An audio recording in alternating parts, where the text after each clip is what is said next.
Y muy buenos días, estimados hermanos de Iglesia Escogidos de Dios y bueno, todos aquellos que puedan observar este video acerca de la palabra del Señor, un estudio, hermanos, que empezamos el domingo pasado y que hoy lo vamos a continuar, hoy un domingo muy especial, domingo 8 de agosto, en el cual, hermanos, pues damos gracias a Dios por la vida, por la salud, damos gracias a Dios por aquellos hermanos que se están recuperando, bueno, de la enfermedad que nos ha azotado en el país, y eso nos alegra mucho, que el Señor tenga misericordia con los hermanos.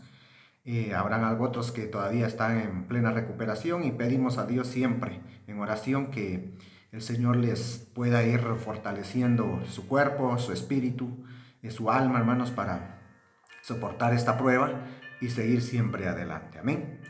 En esta mañana, hermanos, vamos a continuar el punto que dejamos pendiente del domingo pasado. Muchos hermanos pensaron que había mandado el video incompleto, pero no, solo hicimos una primera parte y hoy vamos a hacer una segunda parte. Amén. Y para esto, hermanos, recordemos que hablábamos nosotros acerca de lo que Jesús les hablaba a sus discípulos, eh, estando él o saliendo él del templo. Amén. Y hoy quiero recapitularlo, hermanos, y para eso pues vamos a leer la escritura. Nuestro pasaje central fue allá en Mateo 24:9, pero yo quiero hoy leer lo que dice el capítulo 24 del verso 1 en adelante. Dice: cuando Jesús salió del templo, se iban y se acercaron sus discípulos para mostrarle los edificios del templo. Respondiendo, él les dijo: ¿veis todo esto? De cierto os digo que no quedará aquí piedra sobre piedra que no sea derribada. Y estando él sentado en el monte de los olivos, los discípulos se acercaron aparte diciendo: dinos, ¿cuándo serán estas cosas? ¿Y qué señales habrán de tu venida y el fin del siglo? Amén.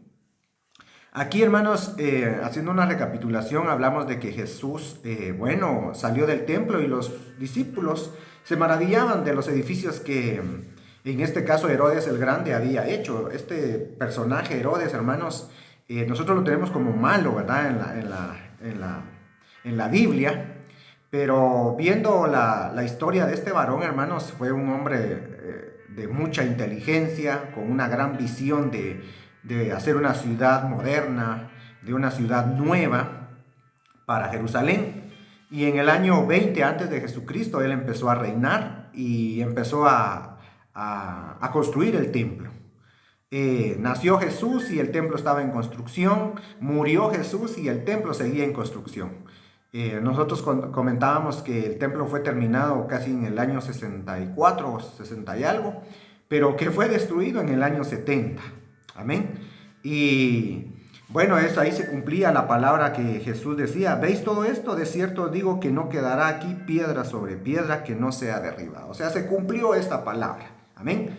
Y desde esa fecha, hermanos, desde el año 70 hasta el año 2020, Israel no ha hecho nuevamente un tercer templo.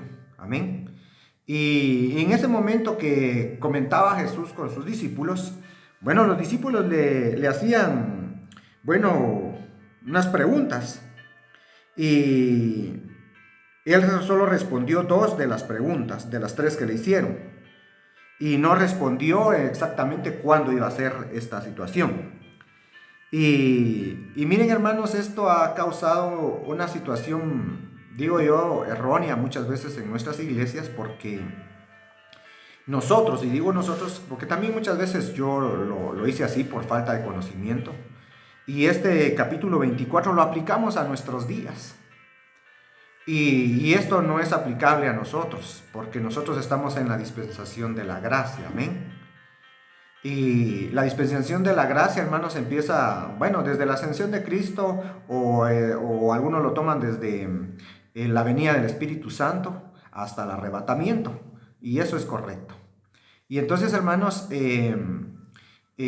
muchos predicadores están entregando un evangelio de temor a la iglesia, de temor a las personas. Y la mayoría de las personas, hermanos, vienen y, bueno, aceptan a Cristo por temor. Aceptan a Cristo por miedo.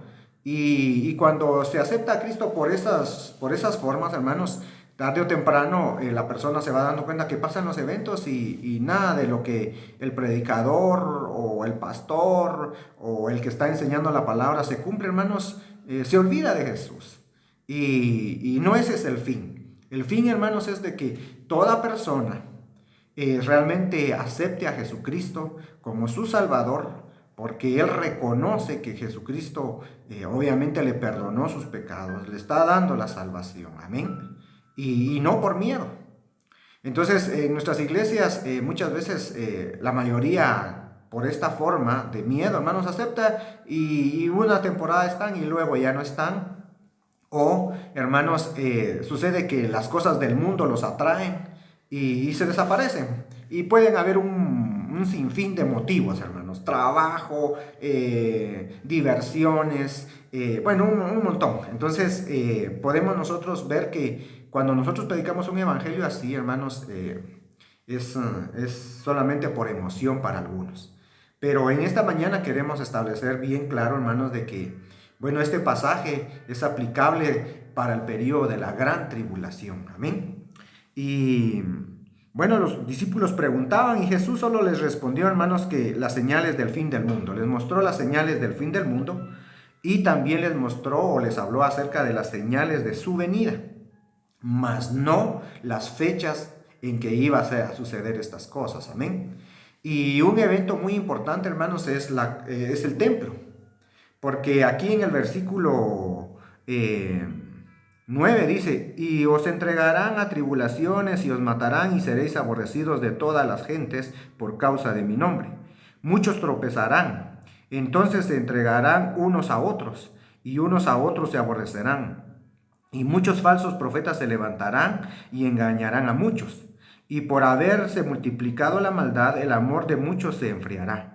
Mas el que persevere hasta el fin, este será salvo. Y fíjense que esta palabra, el que persevere hasta el fin, muchas veces nosotros lo aplicamos a nuestro tiempo en la dispensación de la gracia y no se aplica acá porque el que se salva, hermanos, es porque cree en Jesucristo, únicamente.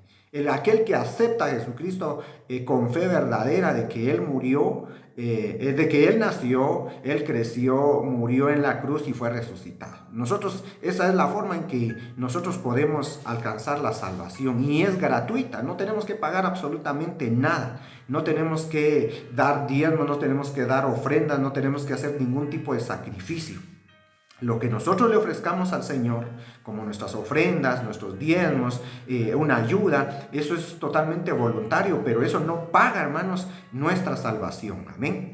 Entonces, hermanos, este versículo no se aplica porque dice que bueno, que el que luchare hasta el fin será salvo, pero eso está hablando en el periodo de la gran tribulación. Y la iglesia no tiene parte en la gran tribulación porque va a haber un arrebatamiento antes. Y entonces yo aquí tengo un cuadro, fíjense, hermanos, que yo hice en mi pequeño estudio. Si puedo, voy a ver si lo puedo reenviar. Y hermanos, tengo yo que, por ejemplo, el inicio de la dispensación de la gracia empieza, hermanos, digo aquí la ascensión de Cristo, la venida del Espíritu Santo. Y entonces, hermanos, está lo que es la dispensación de la gracia hasta el arrebatamiento. Luego vienen dos puntos muy importantes. La primera parte, hermanos, de la gran tribulación, que es donde el anticristo, hermanos, el verdadero anticristo, porque como dije, hermanos, muchas veces nosotros les ponemos nombres a personajes que no son anticristo. Amén. El verdadero anticristo se va a posicionar en el templo de Jerusalén. No va a estar en Estados Unidos, no va a estar en Guatemala, no va a estar en Brasil. Él va a hacer grandes milagros, como menciona acá, y se va a posicionar en el templo de Jerusalén. Los judíos lo van a aceptar, los judíos le van a creer.